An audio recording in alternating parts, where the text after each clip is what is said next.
নিজেকে তিনি পরিচয় দিতে চান একজন কর্মজীবী নারী হিসেবে, কারণ নিজের পরিশ্রমেই তিনি পরিবারের পাশে দাঁড়িয়ে আছেন। আমার নাম মিলানা, বগুড়া থেকে।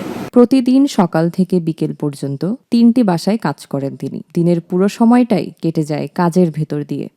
আমি তো কর্ম করেই খাই, নিজের সংসারের জন্য, সন্তান স্বামীর জন্য। তার কাজের মধ্যে আলাদা কোনো অভিযোগ নেই।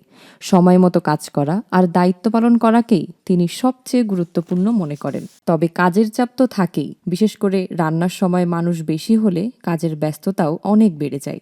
তাই তিনি আরও আগে বের হয়ে সময় মেনে কাজ শেষ করার চেষ্টা করেন।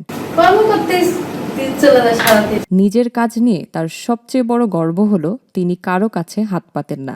নিজের উপার্জনে সন্তান আর স্বামীর পাশে দাঁড়িয়ে থাকেন। একজন মা হিসেবে তার সবচেয়ে বড় স্বপ্ন তার সন্তানদের যেন তার মতো কষ্ট করতে না হয়। তারা যেন শিক্ষা নিয়ে নিজেদের সুন্দর একটা পরিচয় তৈরি করতে পারে।